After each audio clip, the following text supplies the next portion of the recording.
संतोष मगर official या आपल्या YouTube चॅनलमध्ये स्वागत आहे. चॅनलला सबस्क्राईब केलं नाही तर सबस्क्राईब करायला विसरू नका. शिक्षक भरती व शैक्षणिक घडामोडी संदर्भातल्या महत्त्वाच्या अपडेट्स आपण या चॅनलला पाहतो. सध्या हायकोर्टामध्ये 2 पिटिशन दाखल आहेत आणि ह्या दोन्ही पिटिशन सध्या महत्त्वाच्या आहेत. एक पिटिशन आहे केंद्र प्रमुख भरतीच्या संदर्भातली आणि दुसरी पिटिशन आहे शिक्षण सेवक कालावधी रद्द करण्यासंदर्भातली. दोन्ही पिटिशनची माहिती आपण या व्हिडिओच्या माध्यमातून पाहणार आहोत. सगळ्यात पहिली आहे शिक्षण सेवक रद्दच्या संदर्भातली. 2 तारखेला शिक्षण सेवक रद्द संदर्भातली सुनावणी कोल्हापूर खंडपीठामध्ये झाली, ज्यामध्ये जी सुनावणी होती पहिली ती प्री ॲडमिशनला होती, म्हणजे अजून त्या याचिकेला क्रमांक भेटलेला नव्हता. त्यावरती अजून स्टॅम्प नंबरवरती ही सुनावणी सुरू होती.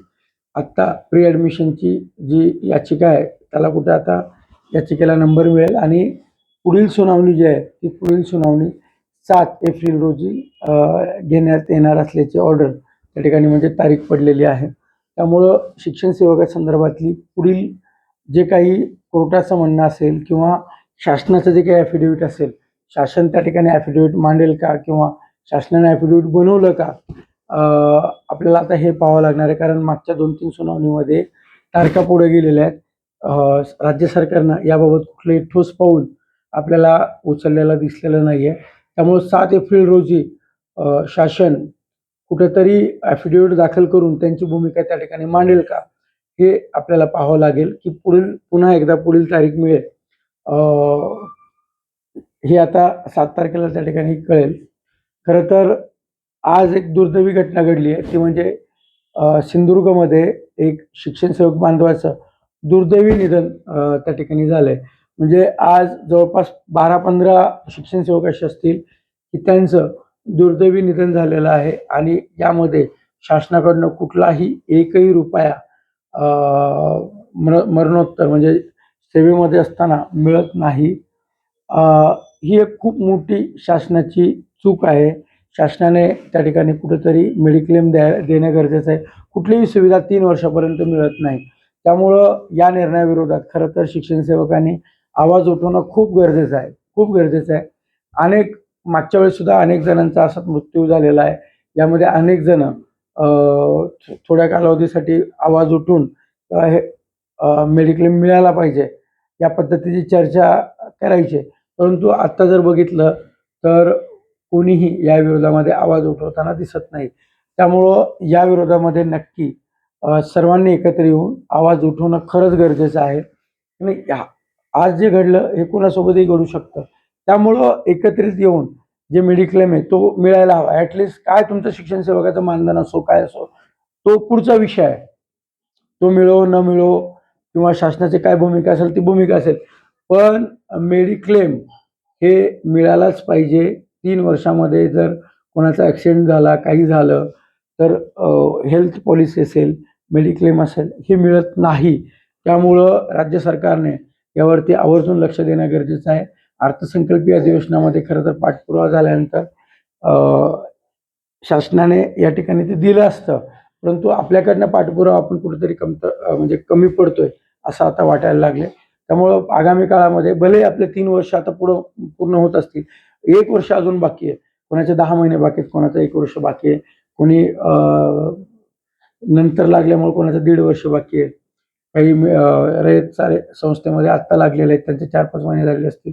त्यामुळं हा मुद्दा फक्त ज्यांचं 1 वर्ष बाकी आहे त्यांचा नाही आहे किंवा ज्यांचं 2-2.5 वर्ष बाकी आहे त्यांचा नाही, हा मुद्दा सर्वांचा आहे. कारण एका दिवसामध्ये काही होऊ शकतं.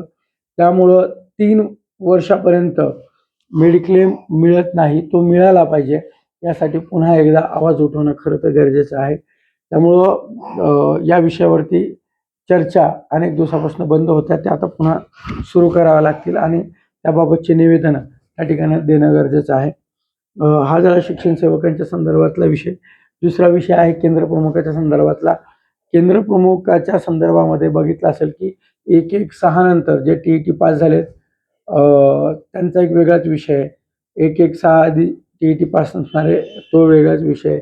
त्यामुळं ह्या ज्या याचिका आहेत या वेगवेगळ्या याच्यावरती याचिका दाखल झालेल्या आहेत. त्यामुळं हायकोर्टामध्ये सुनावणी पूर्ण झाली आहे. 2 तारखेला जी सुनावणी होती केंद्र प्रमुखाची, ती सुनावणी पूर्ण झाली आहे. आता फक्त ऑर्डर म्हणजे कोर्टाने फक्त ऑर्डर जे आहे ते ऑर्डर द्यायचं बाकी आहे. त्यामुळे सुनावणी झाली आहे, जजमेंट फक्त यायचं बाकी आहे. त्यामुळे नेमकं जजमेंट आता काय येतं हे येणारा काळ त्या ठिकाणी सांगेल. 2-4 दिवसामध्ये नेमकं जजमेंट केव्हाही येऊ शकतं. 2 दिवसात येऊ शकतं, सोमवारी येऊ शकतं, मंगळवारी येऊ शकतं. हे जजमेंट आता केव्हा येऊ शकतं आणि या जजमेंटवरती पुढील जे केंद्रप्रमुखाची भरती प्रक्रिया आहे ती त्या ठिकाणी अवलंबून आहे. त्यामुळं या निर्णयाकडे सर्व केंद्रप्रमुख परीक्षा दिलेल्या शिक्षकांचं लक्ष लागलेलं आहे. आता याच्यामध्ये अशी माहिती कळते, जर केंद्रप्रमुखाच्या बाबत ज्या पद्धतीनं दावा केलेला आहे, जर विरोधात निकाल गेला तर सुप्रीम कोर्टामध्ये त्या ठिकाणी जायची तयारी अनेक म्हणजे शिक्षक जे आहेत ते बांधव त्या ठिकाणी करत आहे. त्यामुळे आता केंद्रप्रमुखाची परीक्षेचा निकाल जरी जजमेंट कोर्टाने दिले तर आता ते विषय सुप्रीम कोर्टापर्यंत जाईल का, की या ठिकाणी तो निर्णय एकदाच होऊन म्हणजे सुनावणी होऊन केंद्रप्रमुखाचे जे काही मेरिटमधले उमेदवार आहेत त्यांना तात्काळ नियुक्त्या दिल्या जातील, हा येणारा काळ त्या ठिकाणी सांगेल. परंतु पुढच्या आठवड्यापर्यंत जजमेंट येण्याची शक्यता आहे. त्यामुळं काय पुढे होतं आपल्याला ते कोर्टच्या ऑर्डर आल्यानंतरच त्या ठिकाणी कळेल. माहिती आवडली असेल तर ही माहिती आपल्या मित्रांपर्यंत, शिक्षक बांधवांपर्यंत शेअर करायला विसरू नका आणि अशाच लेटेस्ट माहितीसाठी चॅनलला सबस्क्राईब करायला विसरू नका. धन्यवाद.